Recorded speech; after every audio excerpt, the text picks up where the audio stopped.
two clips that give off the same energy. Daisy, please. John, can you do anything? I'm sorry, I told you, she's too deep. I can't do anything, not without killing her. Daisy, it's me. Come on, please.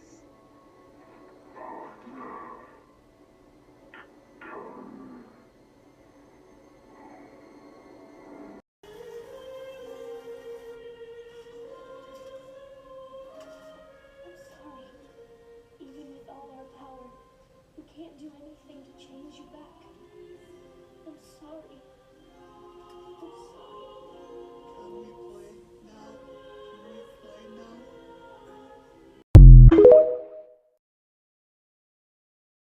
One thing's becoming clear, though, she did not trust the Magnus Institute, something that I can certainly... I was just going down to the cafe. Did you want a sandwich? That depends. Are you going to keep hovering around me if I go to the canteen? I just worry. You needed 5 stitches after you accidentally stabbed yourself with the bread knife. If you're still claiming that's what happened. I am. Then you'll forgive me for worrying when you use sharp... When I was working at the Magnus Institute, I had a crush on Martin and didn't know how to deal with it. So I wrote him a letter that just said, "Get out of my archive."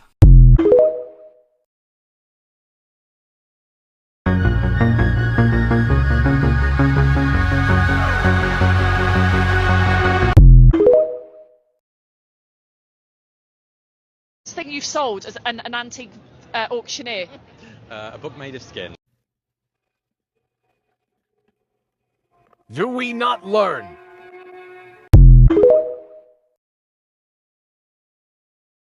P, panic. I'm scared. N, nauseous. K, death.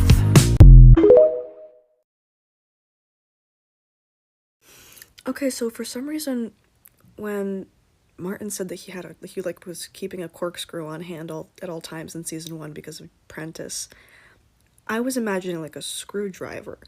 I just remembered what a corkscrew looked like, and now I'm like, oh my fucking god. I do not know why the Hive chose me, but it did. And I think that it always had. The song is loud and beautiful, and I am so very afraid. There is a wasp's nest in my attic. Perhaps it can soothe my itching soul.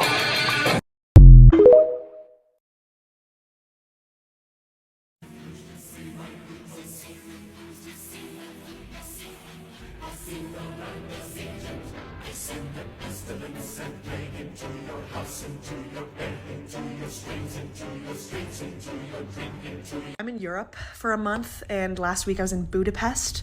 Picture this, walking down the streets of Budapest, just saw a cathedral, a castle, ate some goulash, I got a cheerful disposition, and I see a sign in the city that says Labyrinth. And I say, that's interesting, very inconspicuous. I follow the sign. There's a doorway and a basket of pamphlets. It says, the Labyrinths of Budapest, number 8th attraction of Europe. Number 8. I was like, that's crazy. Fucking Colosseum, Big Ben, Versailles, Stonehenge, Acropolis, Pompeii, fucking Eiffel Tower. Fuck those, right? The Labyrinth of Budapest. Okay, I'll bite. We go down the stairs. There's a guy with a table. I say, hello, 2 tickets, please. He goes right this way. Dark cavern, okay? I'm talking stone. I'm talking water dripping from the ceilings. Pitch black. Except there was like lanterns on the floor that were dimly lighting these stone statues of Hungarian emperors. It was terrifying. It's also a fucking labyrinth, so it's a maze. We turn left, dead end. We turn right, dead end. There's nowhere to fucking go. It's the dark. I'm tripping over myself. Finally, we get to one little corner and it says, you're now entering the Dracula portion of the labyrinth. Fucking great. Nosferatu up my ass. Another part of the labyrinth was a wax museum. So we got mannequins that are like Weekend at Bernie's style hanging. They're wearing Bridgerton garb. And there's Gregorian chants playing. I'm walking through. It's like, fucking so scary. And when it wasn't vampires or masked mannequins, it was replicas of tombs, coffins, fucking sarcophagi. I was so scared. My butt was so clenched. Finally, in the dark, I hear footsteps and I see someone up ahead and I'm like, salvation? Excuse me, sir. Exit? Escape? Way out? And he's like, I don't fucking know. I think it's that way. He's American. Not only that, he was from Kentucky. Very nice kid. We ended up getting dinner afterwards. The Labyrinths of Budapest. Number 8 in Europe, apparently. Number 1 in my heart and also my nightmares. Jürgen Leitner, stupid idiot motherfucking Jürgen Leitner, goddamn fool, book collecting, dust eating, rat old bastard, shithead idiot avatar of the whore, biggest clown in the circus. For a man who accidentally let seagulls have a pepperoni party in his hotel room in the early 2000s. Meat apartment that happens in the Magnus archives.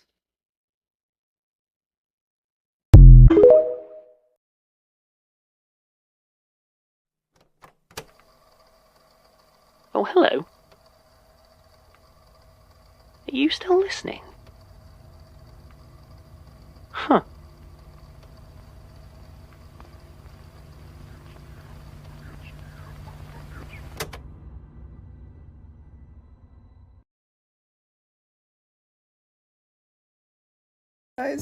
Guys. Okay, so if you were in the Sandersides fandom, great start, I know. But if you were in the Sandersides fandom, you will remember an inside joke where Logan ate books.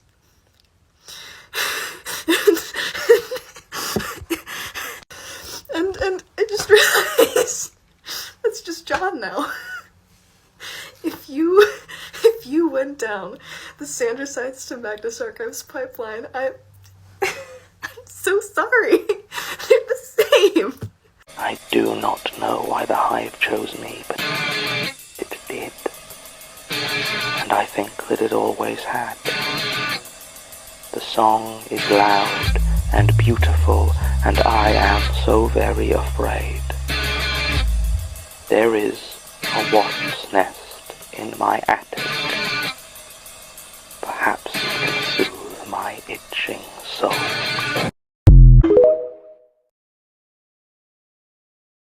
Just because we're in love doesn't mean that we have to be obsessed with each other. I knew it! I am not a who, archivist. I am a what? A who requires a degree of identity I can't ever attain. It's not something I'm used to doing, so I'm sorry if I'm not very good at it.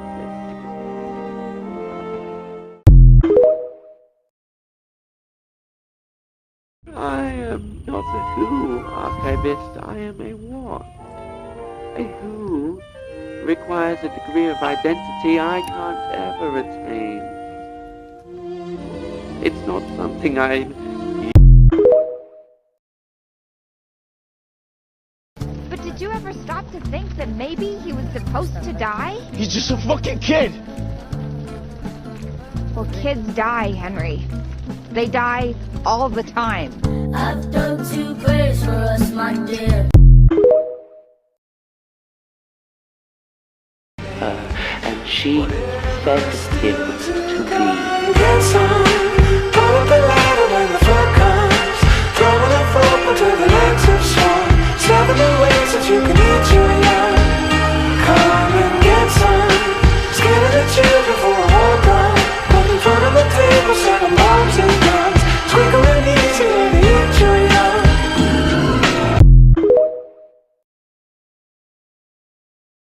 Talk about space. Well, it's a beautiful place, but it's so damn cold. sure for the human race, but for the planets and the stars and everything else in Mars, It's like paradise.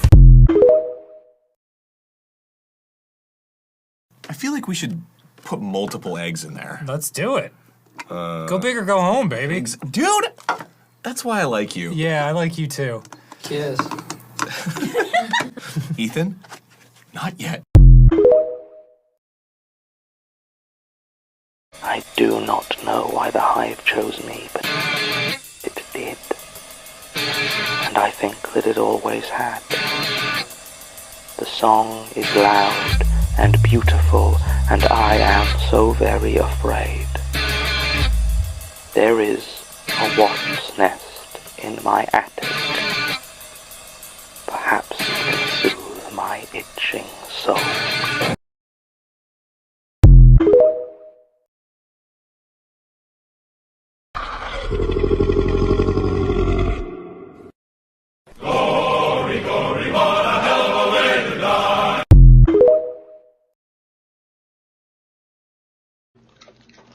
Stop chewing so fucking loud, bro. Leave that little guy alone. The fuck is you gonna do if I don't?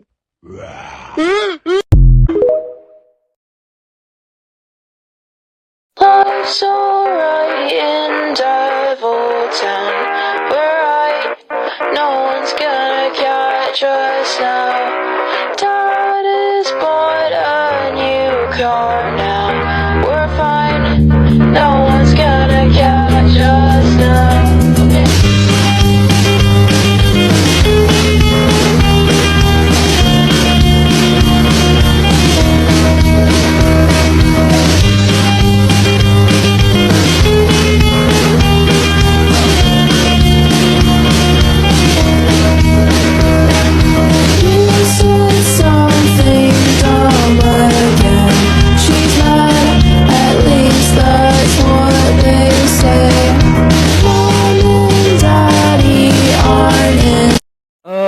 Alone at the edge of a universe humming a tune. For merely dreaming we were snow.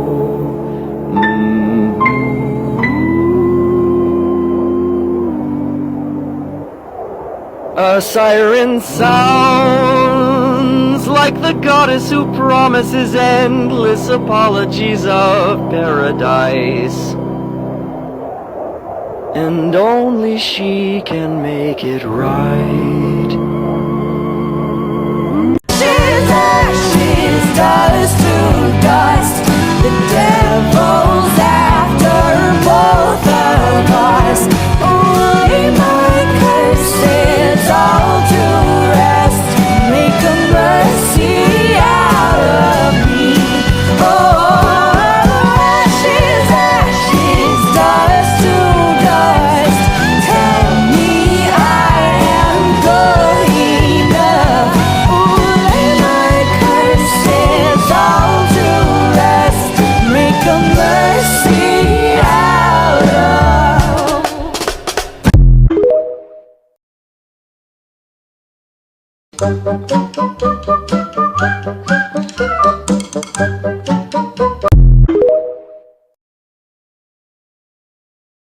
It just didn't seem like Sasha. Well, guess what, kids? It wasn't.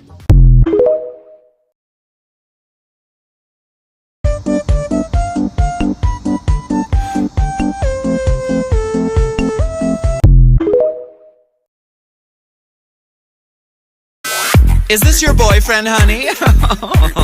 Not anymore.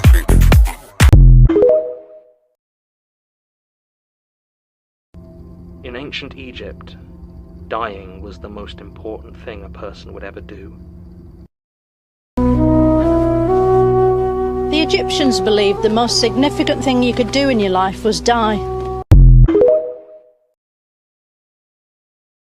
I tried to get the waiter's attention by blinking in Morse code. Why are you blinking so much? I've got something in my eye. Here, let me get it out. No, thank you. I don't want to die. Well, I understand what they simply didn't. You made it all up, didn't you? What was it? A plea for attention, trying so desperately to make the world notice you? Some childish attempt to feel special? Or are you just looking for an excuse for the fact that you're a lazy, unlikable waste of air? Hey, be safe. Safe. I'll be so safe.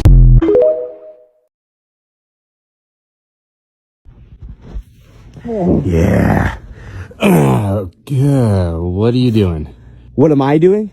What are you doing, man? You're not on the right route. You're coming the wrong way. No, this is the route. Oh, but see, you don't know the route because you're not in the Onahakanuki Cave Explorers Facebook group. I know everyone in the group. 6 of my friends died in this cave last week. I had to clean their bodies out. One of us has to back out.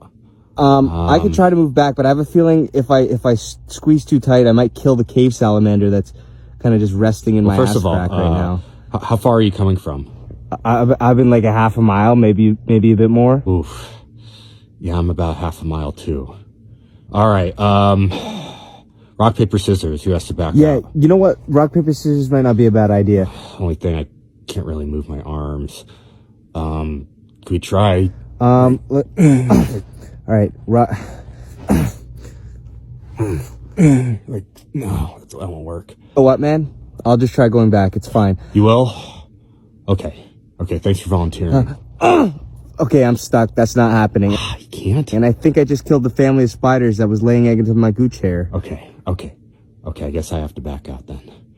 All right, let me try.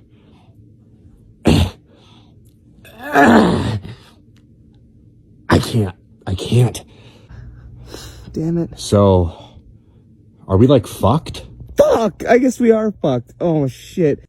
So what you're telling me is that this guy's Jonathan Sims, but Josuke, and the yellow guy from Don't Hug Me, I'm Scared. I love it! Supplemental. Martin is still not back from the store with Tim Snickers bar. Shut up, Tato. Shut up. Can't you see I am doing a supplement right now? I'm doing a recording. One day I'm gonna kill it.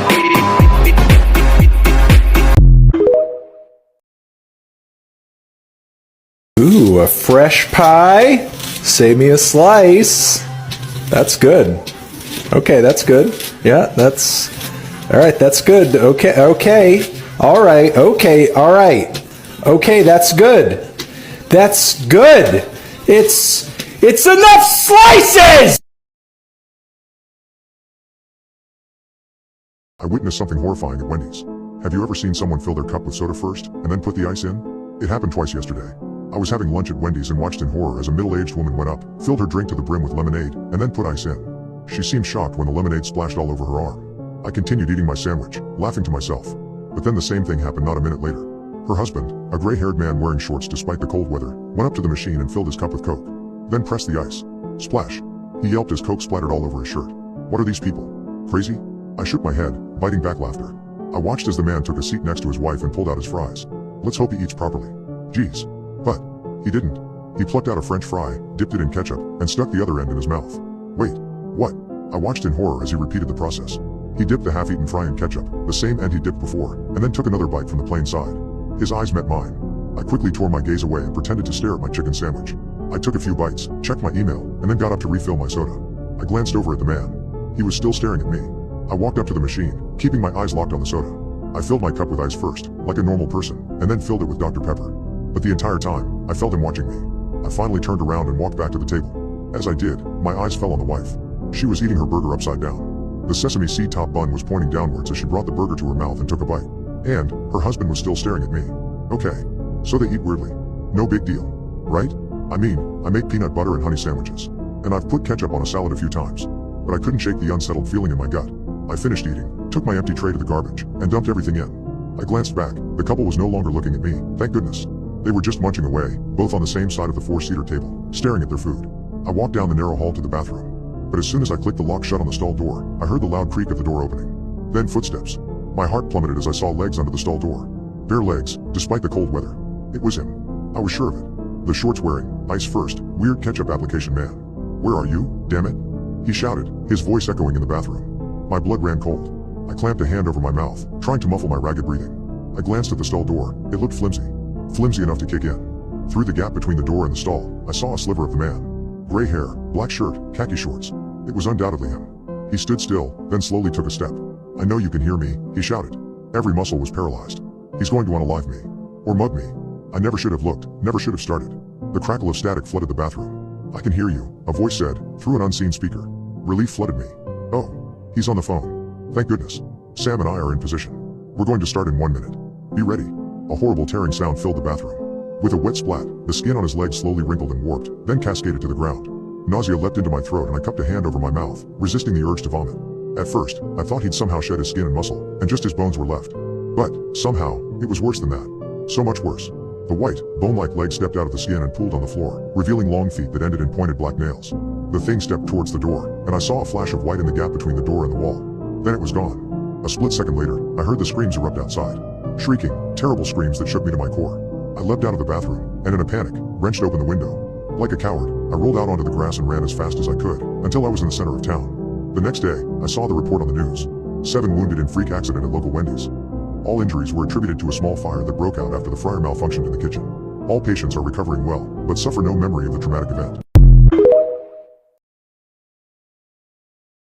Who the hell are you? I am not a who, archivist. I am a what?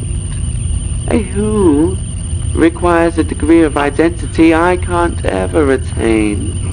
So, Michael isn't your real name? There is no such thing as a real name. What are you talking about? I am talking about myself.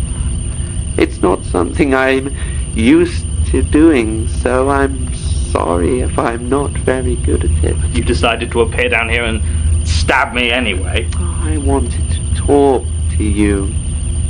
I intervened to save you before. I'm interested in what happens next. Yes, well, thank you for that, I suppose.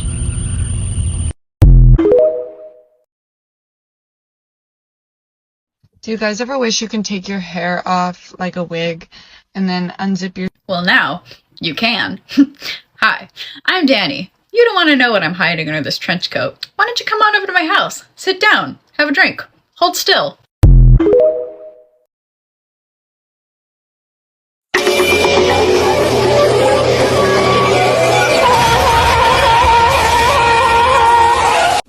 Try not to lose your head.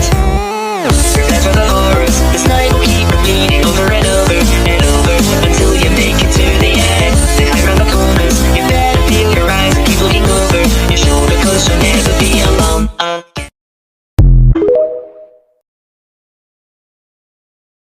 Welcome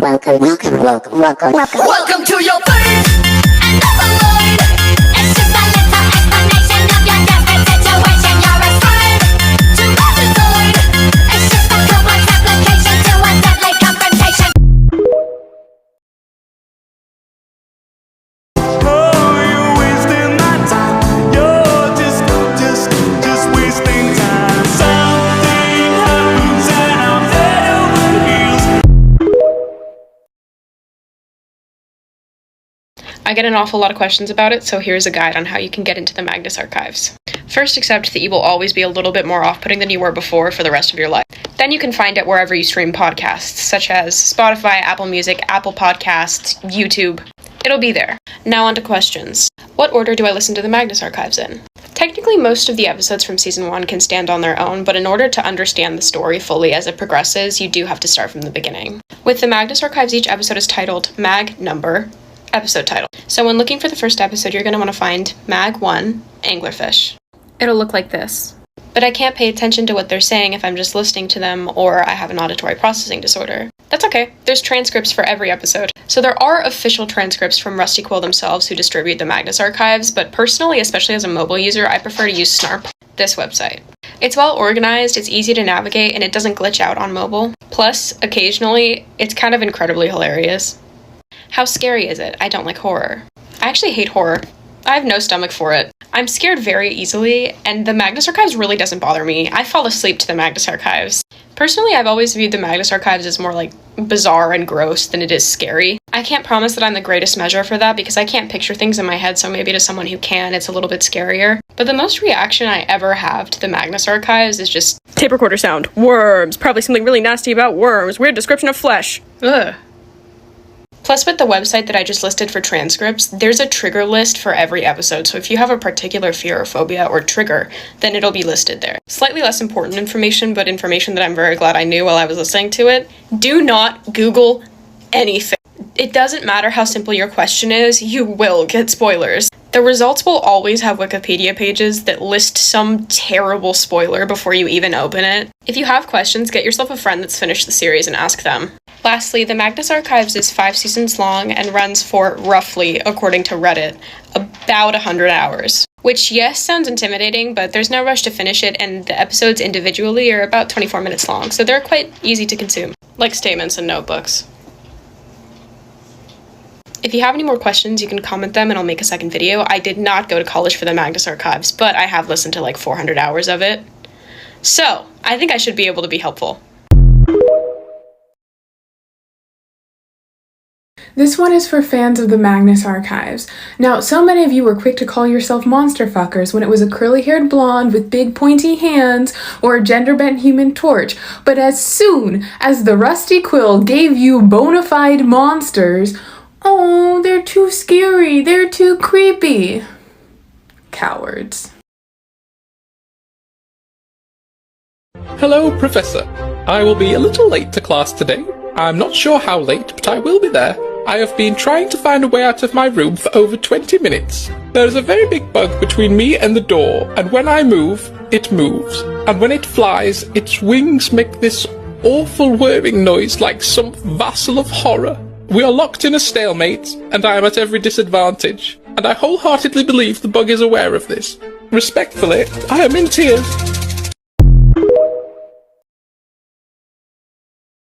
He's done. Fantastic! So, rip him up, pop him. But just give me a bit of a head start so I can find a good spot. Enough, Helen. I won't be in the way. You won't even know I'm there. Again. What is...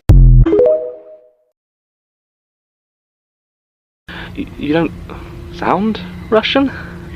How could I sound anything, silly? I'm plastic. I don't even have a voice box. I had to borrow this one. Don't turn on the light. Are you going to kill me? No! I mean, yes, but not for a good long while yet. When lightning strikes and we are sleeping, tell me where my friends go. When everyone around is dreaming, tell me where my friends go. When children are and children no more, tell me where my friends go. When parents aren't behind the tell me where my friends go. When football's over and the beer's gone, tell me where my friends go. When TV set no longer turns on, tell me where my friends go.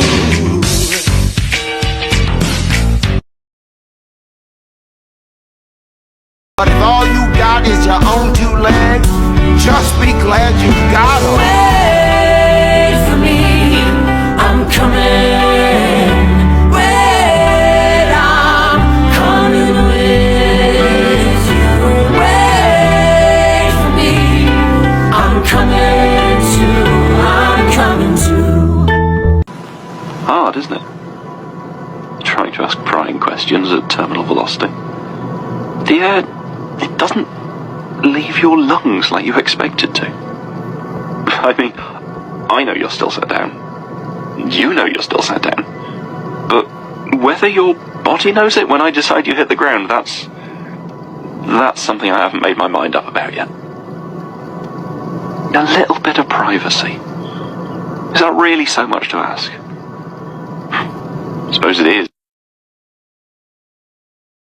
Jurgen Leitner, stupid idiot motherfucking Jurgen Leitner, goddamn fool, book collecting, dust eating, rat old bastard, shithead idiot avatar of the whore, biggest clown in the circus, laughed out of town, cowboy motherfucking Jurgen Leitner. Stop pinning me when I talk about Jurgen Leitner, I hate him so much, why does he have so many fucked up books? How much can you fit under your skin? The difference between John and Gertrude comes down entirely to how they would both solve the train track problem. I don't know if that's what it's called, but that's what it is in my brain. Okay, Gertrude sees Michael Shelley lying on one side of the tracks and the entire rest of the world lying on the other side of the tracks. She doesn't even hesitate. She pulls that lever. She runs him over. She's the one driving the fucking train. John, he sees, I don't know, I forget who's died. I don't know, one of his colleagues lying on one side of the train tracks and the rest of the world lying on the other side of the train tracks, and he has good intentions. He's going to pull it on his colleague, but he hesitates a little bit too long, which gives whoever's causing this problem just that little bit of time to create a little bit more chaos. Gertrude would never have allowed that. And it's not a bad thing that he wants to hesitate to save his friends, but it has impact for the rest of the world. Hi guys, I just wanted to remind everyone that it is so easy, actually, to not cosplay Daisy and point a weapon directly at the audience. It is really, it's one step. You're here, you just gotta go here, yeah? If that is too much for you, to not point your gun directly at the camera whilst cosplaying a cop, the easy solution is just don't cosplay Daisy then. Really, it's a very simple system. If you're cosplaying a cop, don't pretend like you're doing police brutality at the audience. It doesn't just go for Daisy. If you're cosplaying an abuser and you're using an audio where they are being like very explicitly abusive, don't aim that directly at the camera. I don't care what trigger warnings you include, it's weird that you wanted to do that. It's weird you had the idea and ran with it, full stop. Hi TMA community. I feel like I haven't brought the cargo pants and array of energy to you guys enough, so here are some curse takes. Number 1, Martin Balding. Jonah Magnus unironically listens to the Joe Rogan Experience. No. John doesn't put anything on his toast. He just toasts bread and eats it straight. The rest of this video is just a list of characters who I think wrote John Locke fanfiction at one point. Number 1, Melanie. Number 2, Tim. Number 3, Georgie. Number 4, Jerry. There you go. And there they go again. You know, there's got to be a more convenient way to do this. We are doing them in order. Right, well, the hunt continues. Have fun. No, we are not calling it a hunt. But it's a scavenge... Right, okay, whatever. Oh, this tomb is new. And then he just, like, walked away. Like, he literally, like, sped walked out of there. Alice, I'm trying to read... Were you flirting with a guy from the robot class? A bit. What is wrong with you? Oh, shit. Yeah! We were, like, 10 feet from the garden. That would have been such a better place for it. Oh, my God. A zoo eye. Papier-mâché anatomical model of a human eye made by French physician Louis Thomas Jerome Azou. These are becoming increasingly harder to pronounce. Human mouth shapes feel very limiting sometimes. This is part of a larger exhibit called Memento Mutter. What does it mean to be human? Wait, go back. What is that one? You all right, Lionel? You look concerned. My students have been staring at their own skin for 25 minutes, and even they are starting to look unsettled. Oh, so mostly business as usual. Right. Okay, so the funny part about being in Tim cosplay is I'm recording all this stuff about how resentful and angry I am, and I'm wearing a button-up with flamingos on it. I love it here. Tell me what entity you think you'd serve without telling me what entity you think you'd serve.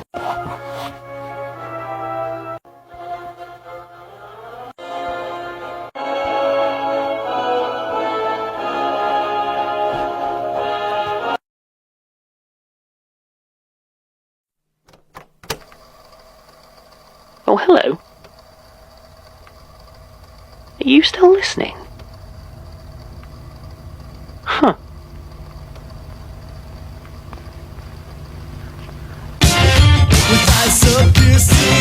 Then wait their turn to play.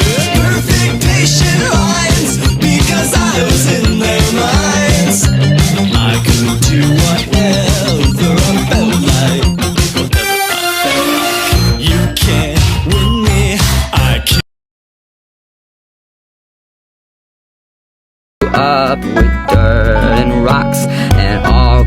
well for about a week, and then your coffin begins to leak, and the worms crawl in, the worms crawl out, the worms play pinochle on your snout, they eat your eye. I have already started this endeavor, so let's get you caught up real quick. A few things you need to know about me. 1, I'm obsessed with my boyfriend, pictured here. Number 2, we just finished the Magnus Archives, a podcast by Rusty Quill, and it's O'Shea, my boyfriend's favorite piece of media ever. And the third thing you need to know about me is that I am insane when it comes to giving gifts. So, my boyfriend is a known cozy bitch, so here is what I am going to make him after looking at a bunch of Magnus Archives sweatshirts on Etsy and not liking any of the designs. No hate to any of those people, it's just not what I wanted. So here's what I'm creating, here's the front, and here is the back, which shows what I'm doing with the hood. And there's sweatpants as well, because again, I'm insane. These are the world's roughest sketches. You'll see the actual thing that I'm working on in here in a minute. Here is what one side of the hood looks like, and this sweatshirt actually did not come with those hoodie strings. That's fucking shoelaces that I bought and replaced the actual hoodie string with to match the aesthetic. Here is where we are at currently. This is me just trying on the sweatshirt, and not to toot my own horn, but I think this looks pretty fucking dope. That is where we are at. Currently I am prepping the back half of the first sleeve, so you can see. And we also have the sweatpants going, and again, I changed the strings to match the aesthetic.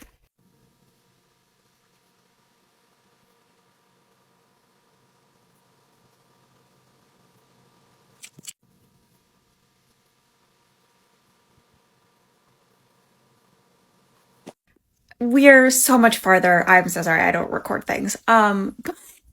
This is what the sweatpants are looking like. I need to finish that last portion, obviously, and this needs a couple more coats, but both the sleeves are done. I'm working on the pocket now. Speaking of pockets, this is what I've done to the back pocket of the sweatpants, and here's your look at the front of the sweatpants. This is just on one half, so realistically, they're gonna look like this, which I like the asymmetrical look. I have to get you a better angle, but I am short and the pants are long, so.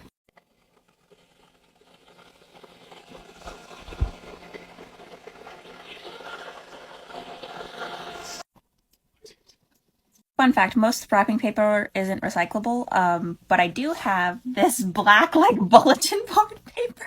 So that's what I've been wrapping all of our Christmas gifts in.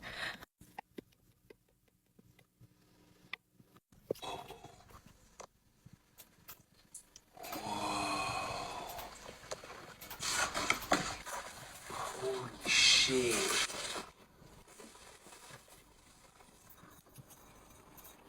What?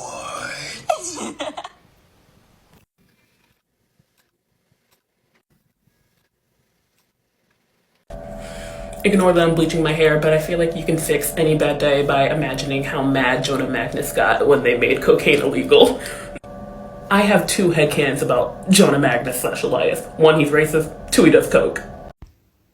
Okay, so a while back I made this Word document and I went through every single statement and put the date it was given on this list in like a little section. And the funny thing is, before John becomes the archivist, there's usually like at most 10 per year, and 10's very extreme. It's usually much less. And then John becomes the archivist and suddenly there's quite a few statements going on, and I find that hilarious because it means when Gertrude was around, avatars were sitting there going, I'm not doing it, guys. I'm not doing it. She's off in her own. I'm not doing it. I'm not risking it. No thanks. Fuck that. Not a chance, mate. And then John becomes the archivist and suddenly everyone's like, guys, we've got our chance. Like, he's new. He doesn't know what he's doing. Should we just all rush him at once and see what he does? Oh shit, he's in a coma. Or Nicholas fucked him up. I think we should keep going. We should go again. It's just so funny.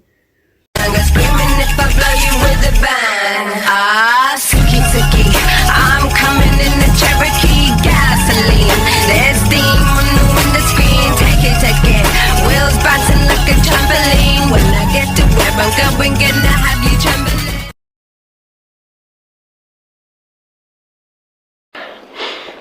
Good evening, Detective. Oh! Useless, scheming piece of shit. Detective, this is quite unnecessary. I'm sorry. Was that unnecessary? Because this is the most helpful you've been so far. Unless you've got another crisis for me. No. It's fine. I'm sorry. Oh yeah? For which part? All of it? You sent us to the North fucking Pole for no goddamn reason. A miscalculation. No, I'm done with your games. Basira. And when exactly were you planning to tell us he's been feeding on innocents? I've always thought that a man's eating habits were his own private business. But I can see how maybe I should have mentioned it.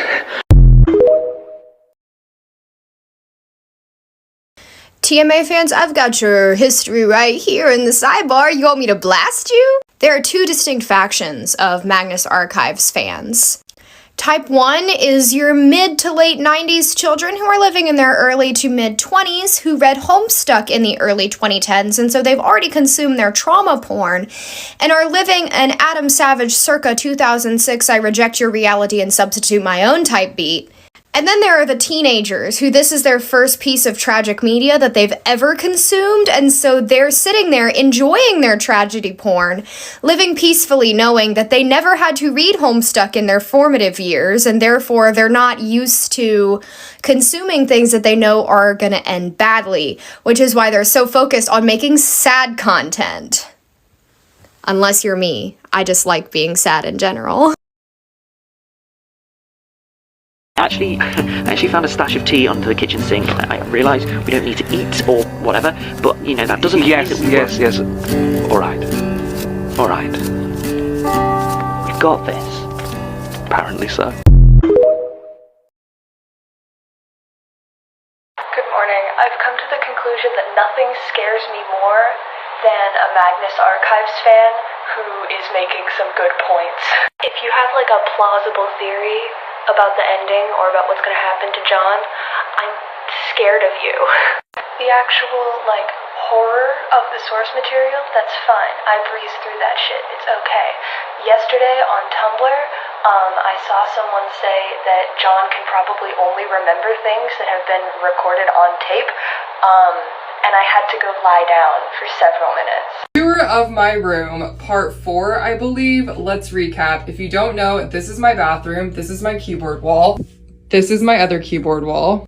This is my bedroom area, ocean themed. This is like my office sewing area with my worm wall. All right, and then over here I have my picture frame collection. I collect picture frames. I didn't want to leave them empty, so I filled them all with pictures of nail clippers, except this one. I did nail clippers so it would match my calendar, which I'm obsessed with. And then I have all of these nail clipper stickers that I've been using to mark the days. I'll go ahead and mark yesterday. All right, and then for my absolute favorite part, this. That opens. So all of these little sections, and they all have nail clippers in them.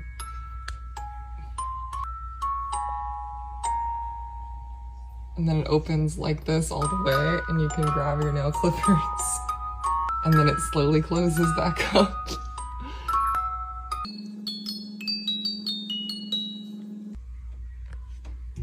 Anyway, that's the end of part 4. I'm thinking about showing y'all like a little tour of my closet next, even though that feels like a very daunting endeavor, but yeah. Up and down and round and round. Please come down. Give me my mind back now.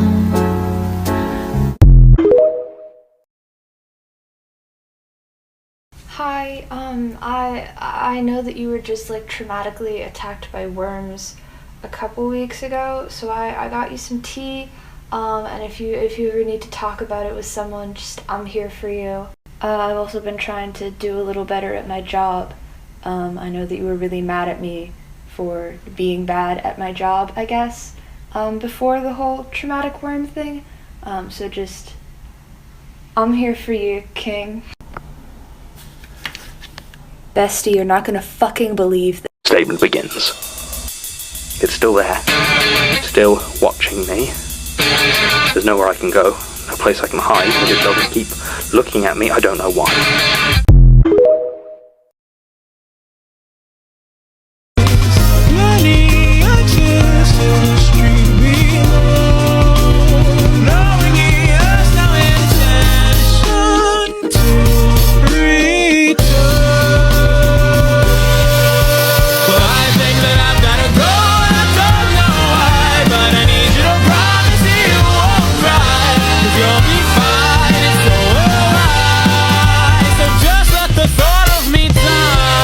And just one more reminder, please, we have another class with us, so while we do have more time in the museum, we are not allowed to be creepy. That's not how... Yes, alright, please, I don't want to have any more uncomfortable conversations with Laura. Did I hear my name? Nope! Are you allowed to be creepy? I'm not creepy. Juan, put your hands down. Alright, everyone, let's just go look at some anatomy, alright? Let's go. Are you worried about how your students are going to interact with the others?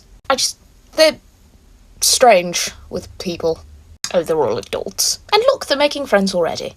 Hi, Petey! So that's why you were so convinced I should know your face. I didn't know you'd go here. Why are you engaging in violence? Sorry, no, it's friendly. Oh, fucking hell, alright, you got an arm on you. I have two. Or maybe not. Oh, god damn it. Alright, I know we agreed on it and it's what we all came here to see, but do we have to watch The Bachelor?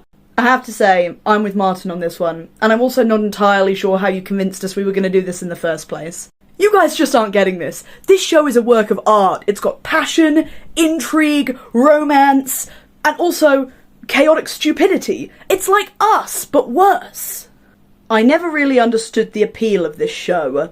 Everyone behaves in ways that just seems illogical and incompatible with how the world should work. John, that's half the appeal of the show. You watch it, there's chaos, there's nonsense. And, I mean, what do you mean anyway? Like, sure, it's a bit over the top, but it just confuses me. A lot of the time they're saying things they don't actually mean, and then in that separate diary room thing, they admit that they actually meant something entirely different. Why not just say what you meant from the start? Well, John, I mean, everyone does that sometimes. Sometimes they do, but not all the time. Well, no, not all the time. You know, there's what people mean, and then there's what they actually mean. Yes. No, I hate it when that happens. Oh, no. John, I know that face. You just know something now, don't you? What do you know? Do you know who's gonna win? Are you gonna ruin it for the rest of us? No, that's not it. If it's another embarrassing thing about me, I don't want to know. If it's an embarrassing thing about Tim, however, please share with the class. No, this is something different. This actually explains a lot. Come on, John, what did you see? Stop messing us about. I have autism. Wait, did you actually need supernatural powers to figure that one out? Oh my god, Tim! I'm going to go and sit with the Admiral for a few minutes. If I go and pretend I'm comforting him, can I get out of watching The Bachelor?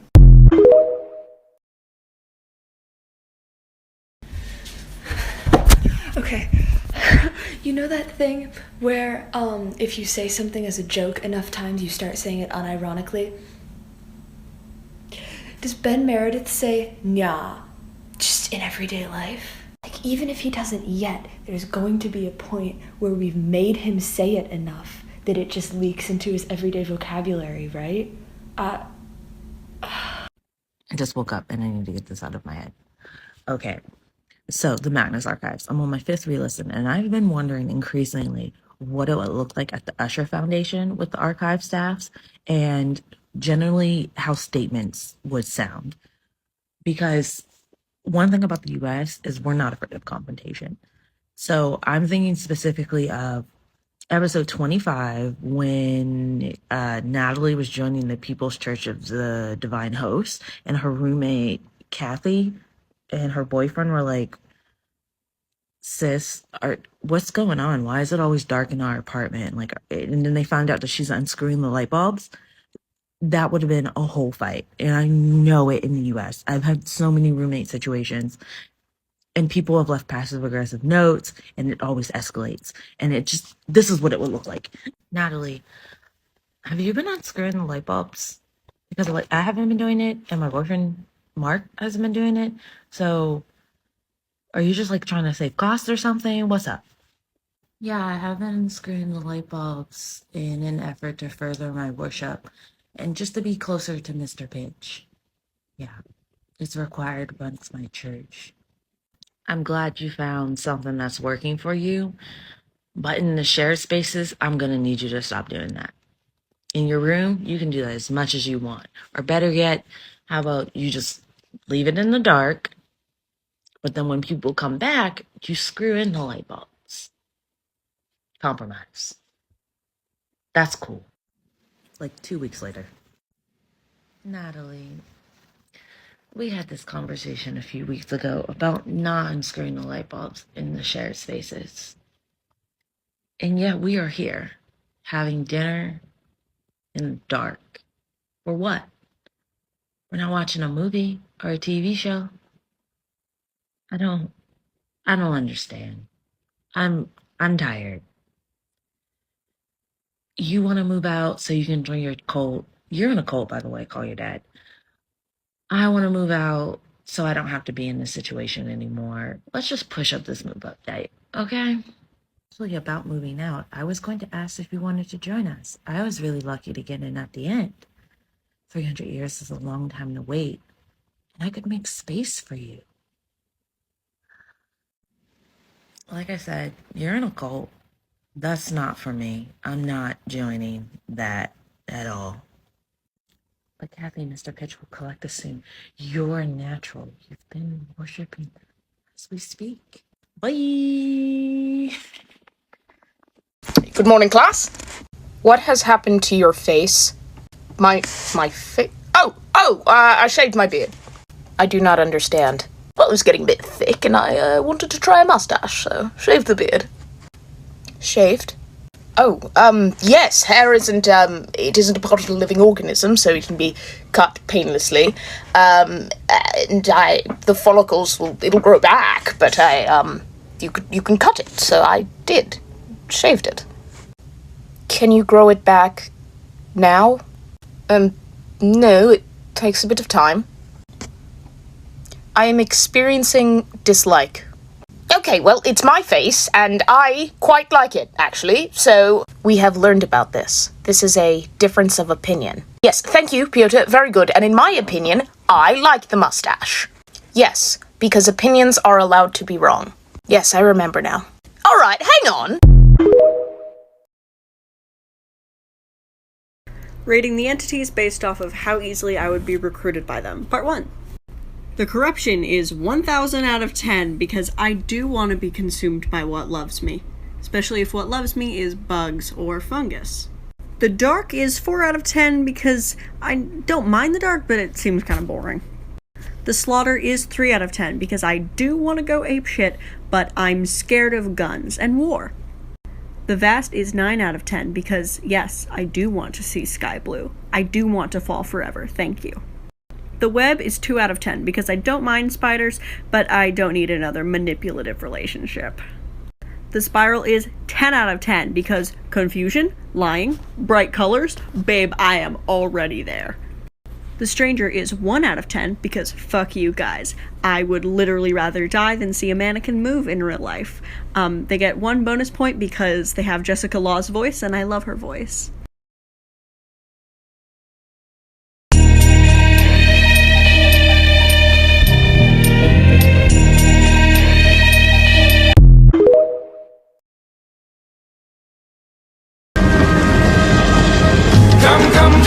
Come along now, run away from the humdrum. We'll go to a place that is safe from greed, anger and boredom. We'll go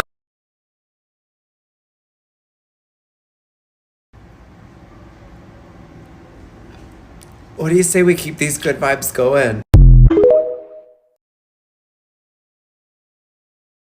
You joke, but there could be. It's that kind of place. I rather hope I would have found them by now.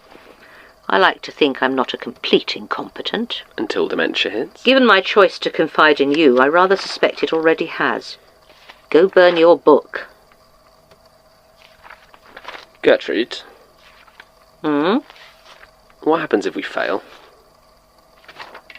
In what sense? If we miss a ritual, if one of them works. Been losing sleep, have you? Something like that. If we are lucky, then that failure will also mean our deaths. You don't think they can reach us after death? I suppose that depends on your religious beliefs.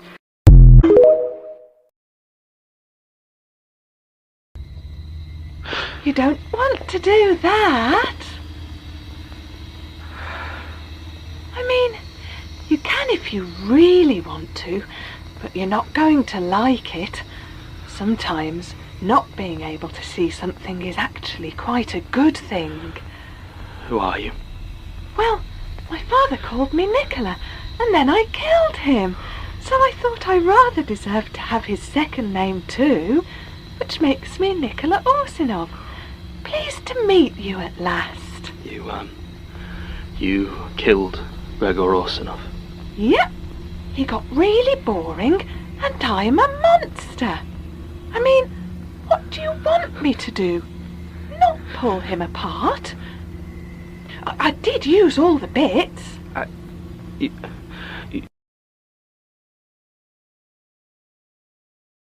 Part 2 of why everyone in the Magnus archives is attractive. Oof, we're actually doing this. Okay. John Amherst.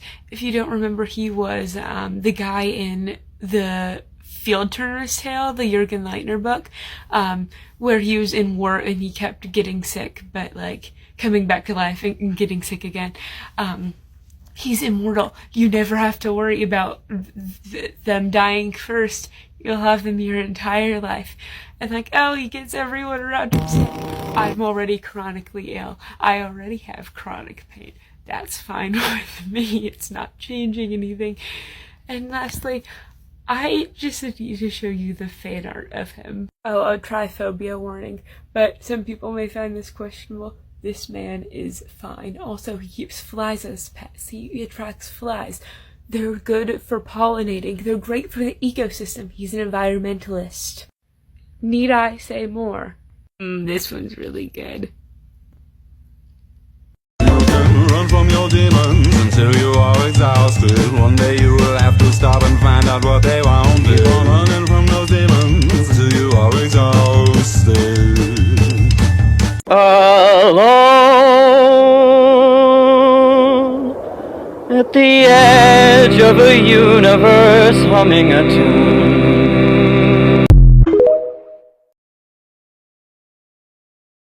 What's your favorite Pop-Tart? Obviously, it's the strawberry one, but That's such a basic fucking bitch answer. All right, you want a real answer, Joey? Yes. The 2002 tie-in merch Pop-Tarts that came out for the Spider-Man movie.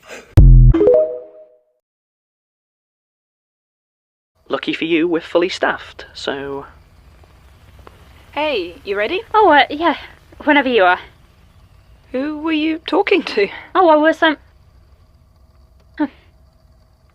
no one, apparently. Yeah. This place will do that to you. Come on. Sure.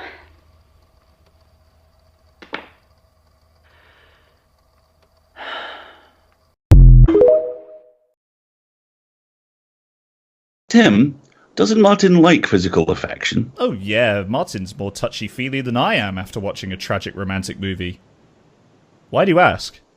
Well, I patted him in the head today and he hissed at me. Yeah, that tracks.